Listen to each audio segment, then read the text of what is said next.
Hello there. Thank you for joining us for another episode where we are discussing the changing standards. I'm Mike.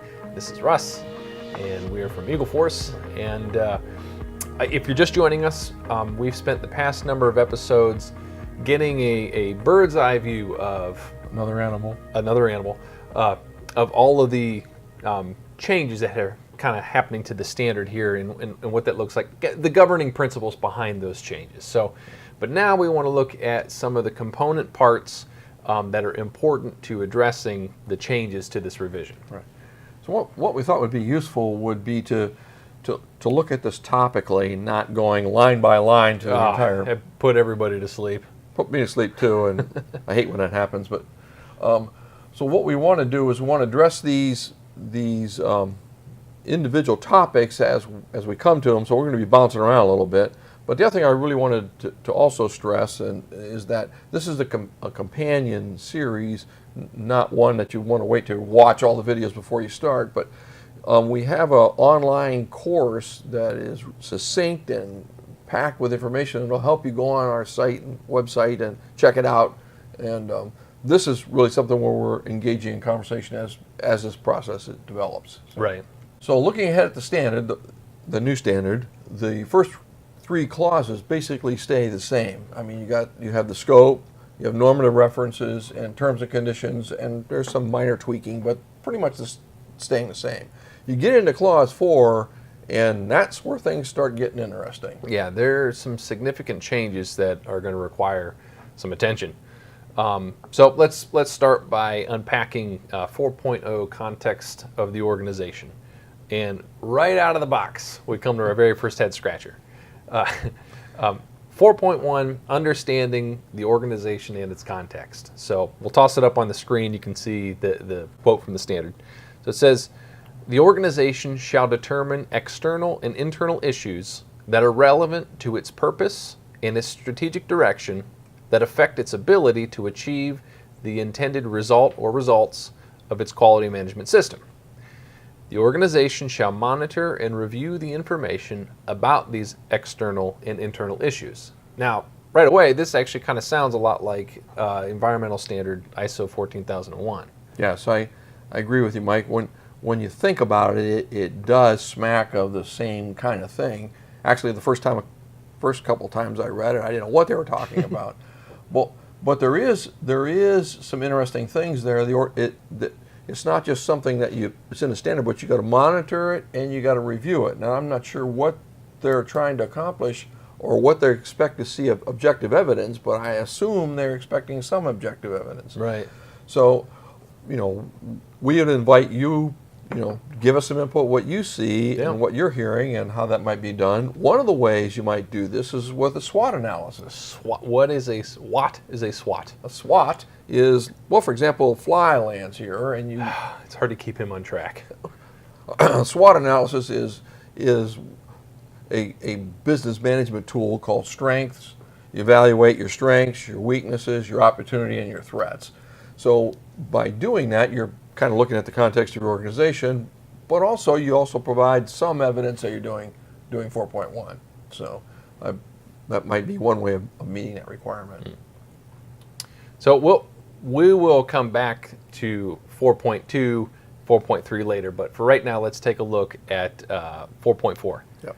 And that is a key group of clauses. 4.4 is quality management systems and its processes. So let's take a look at what's changed in this portion of the standard. In the current standard, organizations, they have to determine the processes needed for the management system and their application.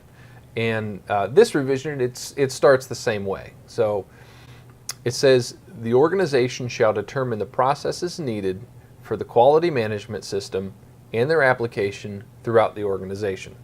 So, for example, an organization would have to determine if they have a purchasing process and how that might apply to their system. That's right, yeah. Or conversely, they might not have design, and so in that case, it wouldn't apply. That's right. And then the new standard adds this next requirement, which is new. It says the organization shall determine the processes needed, management system, and their application throughout the organization, and determine A, the inputs and the outputs expected from these processes. This sounds a lot like they're going to need a SIPOC or at a minimum, or a turtle. Here we go with the animals again. But it does seem like the standard is trying to promote a process approach. And think of processes as a flow of product and information, not just a standalone activity. Right. And one of the things that I on that first clause, it says the process is required and the results, the outputs expected. Those are something to be considered. Yes. The next clause remains the same, but again points to the process flow. It says B, determine the sequence and interaction of processes. So you're quite familiar with that already by now. Yeah. C, in the current standard, it requires an organization to determine the criteria and the methods needed to ensure both operation and the control of the processes are effective. Now, I know you're all quite familiar with this because C forms the basis by which, the pairs are developed by when we're doing audits of you, and so you're familiar with this process effectiveness. That remains the same, except notice this new one, it requires the organization to determine the criteria, methods, including measurements and related performance indicators needed to ensure the effective operation and control of these processes. right. So when you lay these side by side, the performance indicators jumps out at you. What they're talking about is KPIs, Yeah. key performance indicators. So then we move on to D, the resources needed and ensure their availability. And that requirement, it actually remains the same, but it does go back to what we were talking about with risk-based thinking. Yes, my wild shirt analogy. Oh, that shirt won't die.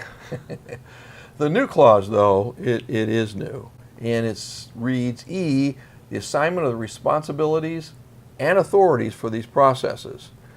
Now, how we see that being somewhat different is we suspect the process owners are now going to have to answer the call. In many organizations, you're looking at the management rep or quality manager that's been responsible for these things. Yeah. But I don't know any management rep or quality manager that's actually may have responsibility, but doesn't have authorities over these processes. And the standard now is linking this in. I think where they're trying to drive this system into making sure it's managed by the process owners. So where should an organization define who's responsible for those processes? Well, there's a lot of ways of doing it, but I think probably the most effective way that we've seen is by a tool that was developed by our president and my partner, Bill Hauser. It's called a process evaluation matrix. Mm-hmm.